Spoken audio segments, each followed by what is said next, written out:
ମୁଁ ଶ୍ରୀ ମାନସ କୁମାର ପ୍ରଧାନ ଜିଲ୍ଲା ବାଲେଶ୍ୱରରୁ ମୋ ଚ୍ୟାନେଲ ମାଧ୍ୟମରେ ଆମ ଭାରତର ସ୍ୱାଧୀନତା ଦିବସ ବକ୍ତୃତା ଉପରେ ଏକ ଲେଖା ଛାଡ଼ିଛି।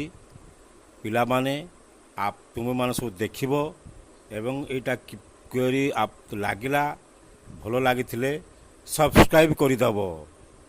ସମ୍ବୋଧନ। ମାନନୀୟ ଶ୍ରୀଯୁକ୍ତ ସଭାପତି ମହୋଦୟ, ପୂଜ୍ୟ ଗୁରୁମା ଗୁରୁଜୀ ବୃନ୍ଦ, ମୋର ଛୋଟ ବଡ଼ ଭାଇ ଭଉଣୀ, ନିମନ୍ତ୍ରିତ ଅତିଥିବୃନ୍ଦ, ଆମ ବିଦ୍ୟାଳୟର ସମସ୍ତ କର୍ମଚାରୀ, ସୁଜଳା ସୁଫଳା ଶସ୍ୟ ଶ୍ୟାମଳା ସବୁଜ ବନାନୀ ପରିବେଷ୍ଟିତ ସାଗର ବିଧୌତ ବେଳାଭୂମି ତଟିନୀ ବେଷ୍ଟିତ ବକ୍ଷଦେଶ ଚିରକୁନ୍ତଳିତ ପର୍ବତରାଜି ବିଭିନ୍ନ ସମୟରେ ସୁଲତାନ ମାହମୁଦ ନାଦିର ଶାହ ତୈମୁରଲଙ୍କ ଭଳି ଲୁଣ୍ଠନ ସହିତ ରକ୍ତ ପ୍ଳାବିତ କରିଥିଲେ ଏହି ଭାରତବର୍ଷକୁ। ଏହାପରେ ଇଂରେଜମାନେ ବାଣିଜ୍ୟ କରିବାକୁ ଆସି ସାମନ୍ତ ସନ୍ଧି ପ୍ରଥା ସୂର୍ଯ୍ୟାସ୍ତ ନିୟମରେ ଜାଲ ଛନ୍ଦି ରାଜା ମହାରାଜା ଜମିଦାର ନିଜାମମାନଙ୍କର ରାଜ୍ୟକୁ ଦଖଲ କଲେ। ଭୂ ରାଜସ୍ୱ ଲୁଣ କର ଜଙ୍ଗଲ କର ବସାଇ ଆମ ରକ୍ତ ଶୋଷି ଖାଇଗଲେ। ପ୍ରତିବାଦରେ ଜେଲ ଜରିମାନା ଫାଶୀରେ ଝୁଲାଇ ଦେଲେ। କଳାପାଣି ଜେଲର ଲେଲିହାନ ଶିକାରେ ଆର୍ତ୍ତ ଚିତ୍କାର ବିଶ୍ୱ କାନ୍ଦିଲା। ଯାହା ଥିଲା ଅମାନସିକ ଅସହ୍ୟ ଯନ୍ତ୍ରଣାସିକ୍ତ। ଜୟୀ ରାଜଗୁରୁ, ରଘୁ ଦିବାକର, ଲକ୍ଷ୍ମଣ ନାୟକ, ନନ୍ଦକୁମାର ସବୁ ଫାଶୀ ପାଇଲେ। ମହାତ୍ମା ଗାନ୍ଧୀ, ଗୋପବନ୍ଧୁ ଦାସ, ବଲ୍ଲଭ ଭାଇ ପଟେଲ, ନେହେରୁଙ୍କୁ ଜେଲ ପଠାଗଲା। ଜାଲିଆନାବାଗ ହତ୍ୟା, ଇରମ ଗୁଳିକାଣ୍ଡର ରକ୍ତ ନଦୀ ବହିଗଲା। ଇଂରେଜ ସରକାର ଏ ଅତ୍ୟାଚାରର ପ୍ରତିବାଦ ସ୍ୱରୂପ ଅସହଯୋଗ ଆନ୍ଦୋଳନ, ଖିଲାଫତ ଆନ୍ଦୋଳନ, ଆଇନମାନ ଆନ୍ଦୋଳନ, ଭାରତ ଛାଡ଼ ଆନ୍ଦୋଳନର ବ୍ରହ୍ମାସ୍ତ୍ର ସବୁ ପ୍ରୟୋଗ କଲେ। ସୁଭାଷ ବୋଷଙ୍କର ଆଜାଦ ହିନ୍ଦ ଫୌଜର ବାଦଲ ଫଟା ବର୍ଷା ସୃଷ୍ଟି କଲା ପ୍ରଳୟଙ୍କରୀ କେଦାରନାଥ।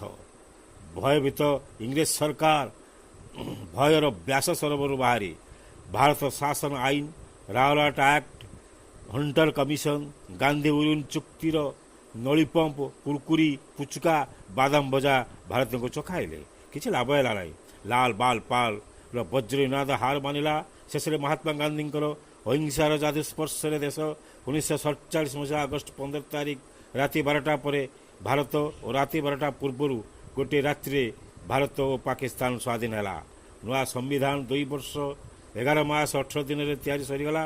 ସ୍ୱାଧୀନତା ଠିକ୍ ପରଦିନ ଅର୍ଥାତ୍ 1947 ମସିହା ଅଗଷ୍ଟ ମାସ 16 ତାରିଖ ଦିନ ଅପରାହ୍ନରେ ଇଣ୍ଡିଆ ଗେଟ୍ ସାମ୍ନାରେ ହଜାର ହଜାର ଜନତାଙ୍କର ସମାବେଶରେ ଲର୍ଡ ମାଉଣ୍ଟ ବ୍ୟାଟେନ୍ ସେଦିନ ଭାରତର ଜାତୀୟ ପତାକା ଉତ୍ତୋଳନ କଲେ।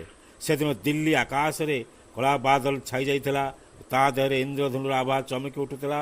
ପ୍ରକୃତି ସଜାଇ ଦେଇଥିଲା ଏହି ମର୍ତ୍ତ୍ୟର ଇନ୍ଦ୍ରଭୁବନ। ତା ସାଙ୍ଗକୁ ଝିପିଝିପି ବର୍ଷାର ମୃଦୁ ମୃଦୁ ବଂଶୀ ବାଦନ ବେମୋହିତ କରିଥିଲା ଆମ ଜନତାଙ୍କୁ। ପିଙ୍ଗାଲି ଭେଙ୍କିଆଙ୍କର ତ୍ରିରଙ୍ଗା ପତାକା ଫରଫର ହୋଇ ଉଡ଼ିଲା।